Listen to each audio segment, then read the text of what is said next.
Je suis sûr que tu t'es déjà demandé combien coûte ton électricité. On entend beaucoup de choses sur Internet, dans les médias. Donc maintenant, je te montre comment découvrir combien toi tu payes ton électricité. Juste à me suivre, on n'ira pas vite. Hey, salut, c'est Eric. Donc, oublie pas, la chaîne est faite pour comprendre l'électricité et tout ce qui se rattache autour de l'électricité. Les outils, la compréhension de l'électricité, les savoir-faire, donc comment exécuter notre travail d'électricien et électricienne. Si tu veux, abonne-toi juste en dessous. Active la cloche. La cloche te permet, à chaque fois qu'il va y avoir une nouvelle vidéo, tu vas être averti. Donc, tu manqueras rien. Un petit pouce, ça est toujours encourageant à m'aider à continuer. Et puis, un commentaire, c'est le summum. Tu peux vraiment m'aider à poursuivre la chaîne et avoir l'ensemble de nos compétences mis en vidéo. Premièrement, il faut comprendre le concept des watts. Donc, qu'est-ce qu'on consomme chez Hydro-Québec? Ce sont des watts, plutôt des kilowatts. Donc, une unité de mesure pour dire 1000 watts. Donc, 1 kilowatt est égal à 1000 watts. Maintenant, qu'est-ce qu'un kilowatt? Donc, c'est de la puissance d'un appareil qu'on va utiliser. Je vous montre un exemple. Donc, j'ai un toaster ici, ou un grille-pain, et puis, on a une puissance de 1440 watts. Donc, on peut dire, arrondir à 1,44 kW. Donc, il me faudra une puissance à délivrer pendant un certain laps de temps de 1440 watts ou 1,44 kW. Un autre principe qu'il faut apprendre, ce sont les kilowattheures. C'est ça que Hydro-Québec nous charge. Donc, ce n'est pas la puissance de l'appareil, mais bien le temps qu'on va utiliser cet appareil. Donc, à toutes les kilowatts, donc à toutes les 1000 watts consommés pendant 1 heure, Hydro-Québec va nous charger un certain montant. De tous les sites qu'on peut voir, ils nous disent que c'est 10 ou 11 cents ou 12 cents même euh, pour chaque 1000 watts consommés. Voyons voir pour la tranche de pain mis dans notre grille-pain qui va prendre 1 minute à chauffer. Donc, lorsqu'on met une tranche de pain dans notre grille-pain, pendant 1 minute, il y aura une consommation de 24 watts-heure.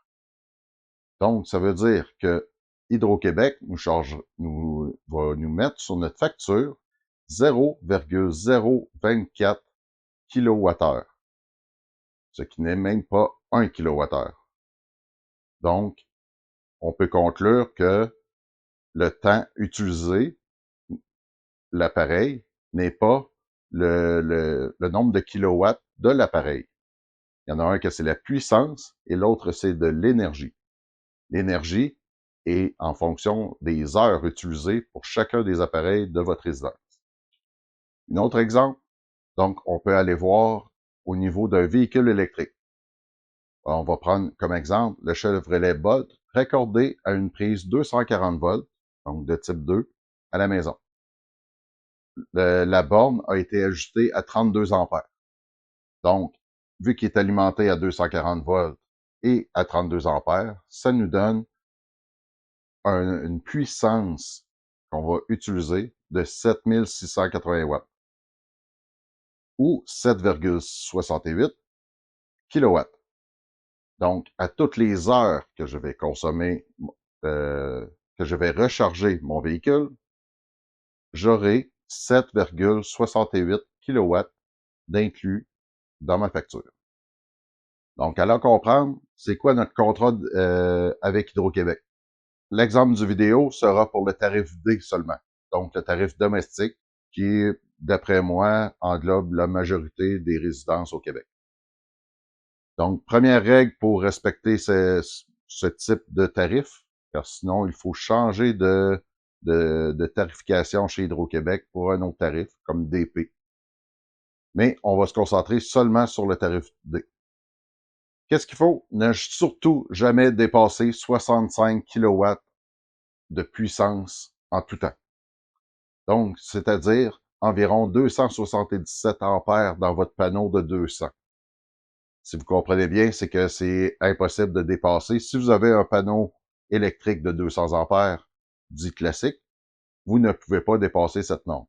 Donc, on peut régler cette difficulté-là. Ensuite, combien qui nous charge à tous les mois ou à tous les 2 mois, comment c'est selon votre facture que vous recevez. C'est-à-dire, nous, ils vont nous charger à tous les jours 42 sous,24 pour les frais d'accès. Donc, qu'est-ce que ça peut comprendre? C'est tout ce qui n'est pas consommable. Donc, ça veut dire c'est pas votre électricité, c'est tous les frais de gérance de Hydro-Québec. C'est seulement 42 sous par jour. Ensuite, si vous comprenez bien le concept des kilowattheures, Hydro-Québec, et là, moi, j'appelle ça l'avantage d'être québécois, c'est que les 40 premiers kilowatts que nous allons consommer seront seulement à 6,32 sous. Donc, le plus bas tarif qu'on peut supporter en 2023. Donc, évidemment, ce sont les tarifs pour 2023 actuellement selon le site d'Hydro-Québec. Donc, les 40 premiers kilowatts sont à 6 sous. Le restant de la consommation, donc, j'ai consommé 42 kilowatts dans mon mois. Les 40 premiers seront à 6 sous et le restant de la consommation sera à 9,75 sous. Donc, on peut conclure que idéalement, si on serait en mesure de ne consommer que 40 kWh, ce serait merveilleux.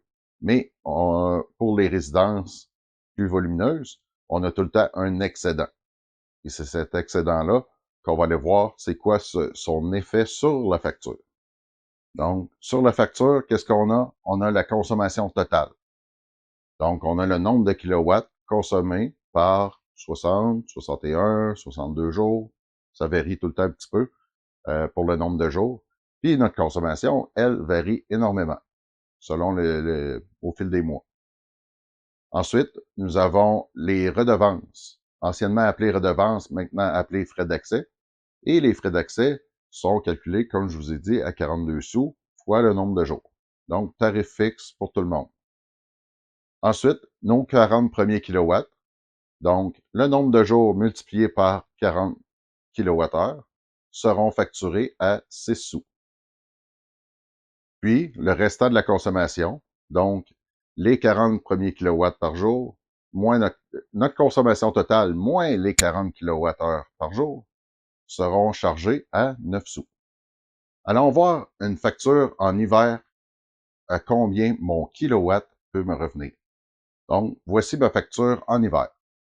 Donc, qu'est-ce qu'on peut voir? On a 5617 kWh. La facture représente 60 jours de consommation, 61 jours. Donc, qu'est-ce qu'on a? Les 40 premiers kilowatts multipliés par 61 jours. On a aussi le restant des kilowatts à facturer à 9 sous. Puis, les frais d'accès, donc, c'est-à-dire 61 jours à 42 sous. Et on a le restant. Vous pouvez voir pour 2 mois, donc 25 $ de frais d'accès. C'est comparable à peu près toutes les compagnies qui offrent un service comme ça. Donc, on a le montant, le sous-total, les fameuses taxes et le total qui est de 563 et 1 sou. Maintenant, si je prends ce 563-là, c'est l'argent qui est sorti de mes poches. Les taxes, je sais que ça fait partie de ça, mais c'est quand même sorti de mes poches à moi.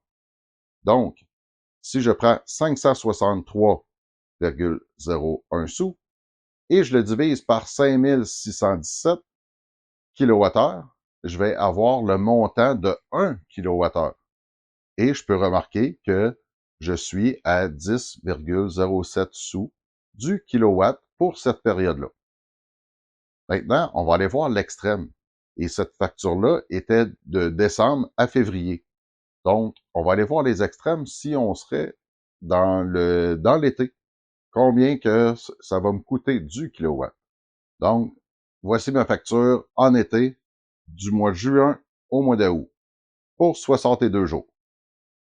Alors, on va aller voir, c'est les mêmes principes de facturation. Donc, on a le sous-total, les taxes, et tout ça est égal à 225,09 sous. Donc, 225 $.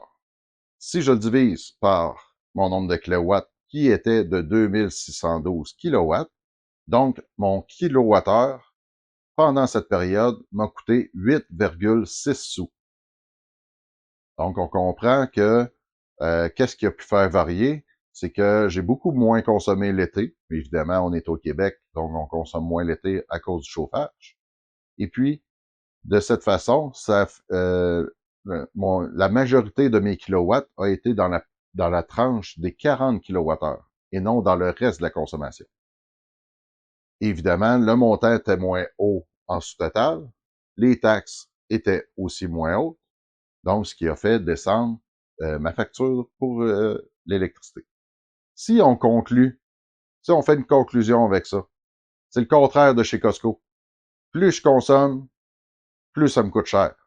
Donc, plus j'achète en gros, plus que ça me coûte cher. Et plus je consomme moins, en plus d'économiser sur chacun des kilowatts que je n'ai pas consommé, ça contribue à faire descendre le restant de mes kilowatts qui vont suivre.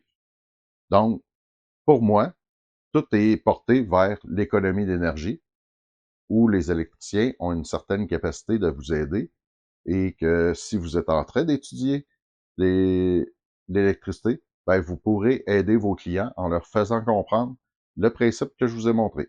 Donc, la prochaine fois que quelqu'un te dira « Hydro-Québec coûte trop cher, ça me coûte vraiment trop cher », c'est juste un bon consommateur d'électricité.